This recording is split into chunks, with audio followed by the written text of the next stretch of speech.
Hello my happy vegan bakers, and today we're doing a special baking video for the All Souls Church Dickens Festival. So they're vegan apple cinnamon buns. Okay, so these are the ingredients, and I will try to list it on the screen and so you can write it down.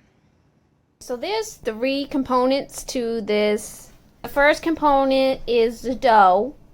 So to make the dough, you need the flour. This has sugar in it. This is regular white sugar. This is the yeast you want to use.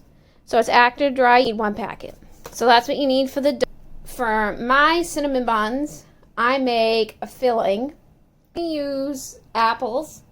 Filling is basically just an apple pie filling.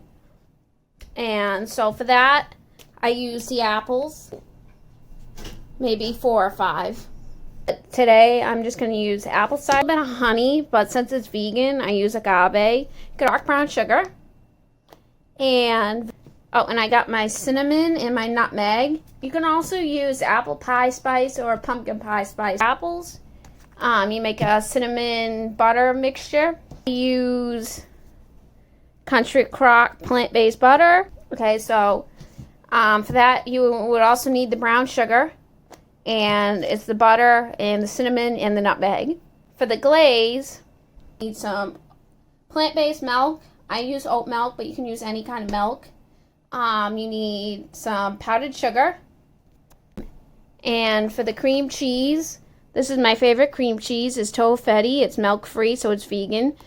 All right, this is a packet of the active instant yeast, and it's going into 1.5 cups of the plant-based milk, and I warm that in the microwave for about 1 minute and 30 seconds.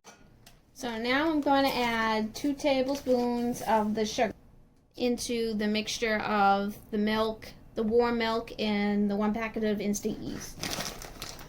And I'm also going to add a tablespoon of vanilla. Alright, and so you want to let this sit for about 5 minutes until it gets a little bubbly. So to make the dough, I'm going to use my KitchenAid, but you can mix it by hand if you want to and just knead it, but I'm going to go the easy route. So this is my KitchenAid, and this is the dough hook, and that's what you want to use when you knead the dough. While the yeast and the milk mixture bloom, so that takes about 5 minutes, I'm going to sift together the flour and the salt. So you need 3 1/4 cups of flour. Okay, so this was the flour. Now I'm going to add a teaspoon of salt. So you just want regular table salt. And I will just let that go for like 30 seconds just to mix it all in. This is about 5 minutes. So this is how it bloomed. And you can see it's a little bubbly, so that's how you want it to look. And then I'm going to add this to my dry mixture of the flour and the salt. And I'm going to let it go for a couple of minutes till a ball forms. Also, you want to put it on like a medium speed. You can see inside the bowl that there's a little bit that's like flour that's on the side. So if you want to stop halfway through and just scrape it down, and just to make sure it's well incorporated, then turn it back on, it should all incorporate. Okay, so as you guys can see, it's starting to come together. It's been about like 3-4 minutes. But it's a little wet, so I'm going to add 1/4 cup of flour into it until it gets a little more of a dough consistency and not so sticky. I'm going to start off with 1/4 cup, and if I feel like it's still a little too sticky, I'll add a little bit more flour. So I stopped the machine, and I'm just going to touch it, and it still feels a little sticky, so I'm going to add like 1/2, so maybe like 1/8 cup of this flour. It's almost there. You can tell because it's still sticking to the sides of the bowl that it's not ready yet. Once it stops sticking and a ball is formed, then it is done and ready to be proofed. So the dough is starting to look a lot better, and I think it's the right consistency. I'm going to let it go for like 30 more seconds, but this is what it should look like. You see how it is pulled away from the sides and a ball has formed. So I took the dough out, so it was in the mixer for about 10 minutes, And I think in total I added another cup of flour because it was kind of a stickier dough. It should look like this. There shouldn't be a lot of cracks on the top, and it shouldn't be pulling. So this is how you want it to look. Okay, so right now I'm just putting some plastic wrap over this bowl. The bowl was oiled lightly with a little bit of vegetable oil, and I put the dough inside, and you want to wait about an hour and 30 minutes to 2 hours for this to double in size. So you want to place it somewhere where it's relatively warm. Okay, so I'm just going to make the filling. So first I'm going to start by washing off these apples. Like I said, I'm probably only going to use like 6 at the most. So I'm going to take these apples and then wash them, decore it, and slice it. Okay, so this is the apple filling. You want to put it in a pot once you cut the apples in the way you want them. So I used about 5 apples. Cinnamon, and I'm just going to generously sprinkle it in. Use a splash of the apple cider. So this is Peter apple cider, and so it equal about maybe a half a cup. That should be good. You don't want too much liquid. I'm going to use a squirt of agave, so about a tablespoon of agave for sweetness. And then I'm going to just put it on the stove for just till it gets hot. So also you want to add in brown sugar, dark brown sugar or light brown sugar, whatever you have on hand. Okay, so I forgot to add a little bit of cornstarch. That's what's going to make this filling thick. So about 2 tablespoons should work for this. So this is the filling after it's cooked a little bit. It's a little more thick since I added the cornstarch. This off the heat and let it cool. Okay, so to make the cinnamon sugar filling, you just need brown sugar, so that's half a cup. And then you need the cinnamon and nutmeg. And then, so this is where your plant-based butter comes in. I'm going to use 2 tablespoons and mix it all together. And then I will show you what it's supposed to look like. So I also forgot to mention that the butter should be at room temperature. And you just want it at room temperature. You don't want to melt it. So just mix it together. Okay, so this is the dough after it's risen and doubled in size. You can see that it's doubled.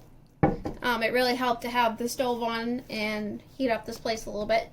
So what you want to do is you just want to take your fist. This can get rid of some of the anger you have inside of you. So you just want to push it down and get all the air out of it. And then sprinkle some flour onto the table or the counter, and you want to put your dough onto the floured surface. So I floured on this side, flour on this side, and then you want to roll it out into a rectangle shape. So I'll show you once it's rolled out what it looks like, how it should look. So this is how the dough should look. So it's not a perfect rectangle, it doesn't need to be perfect.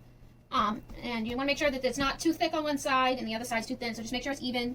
And okay, so once you have it like this, this is when you start putting the filling. So you want to leave about ½ an inch from each of the sides so that when you roll it, it doesn't come smearing out of the edges and stuff.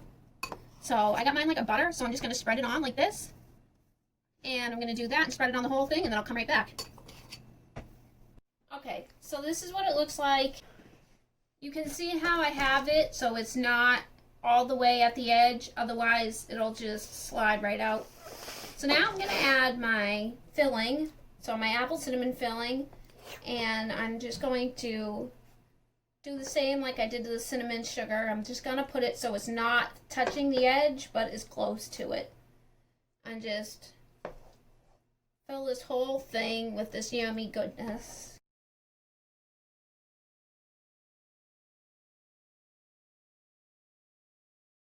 Okay, so this is what it looks like with the filling. So now I'm going to roll it up. So I'm going to start with the longer end and just start rolling it. And make sure the rolls are tight. And it might get a little bit messy, but you just want to roll it into like a log. So I'll come back once it's rolled up. Okay guys, so after the log, I made I cut them into rounds. So I just sliced down in evenly, and this is what I got. It came out, the filling came out a little bit, so just beware. This is messy. Preheat your oven to 350. That's the temp you want these on. And while it preheats, you can let these rest. So you want to bake them until they're golden brown, about 40 minutes, and that they're not doughy and they feel cooked. Okay, so this is what they look like after 40 minutes of baking. I'm going to frost them. I'm going to make a frosting. The best way to eat them wouldn't be individually. It would be just to like slice it like a pie. Okay, hi guys, so this is the last part. So I'm just making the cream cheese frosting that's going to go on top. So again, I used that vegan cream cheese, and I used about half a cup, and then a fourth cup of powdered sugar, a splash of vanilla, and I don't know, a splash of the oat milk. So I'm just going to mix that all together, and I'll show you what it looks like when I'm done.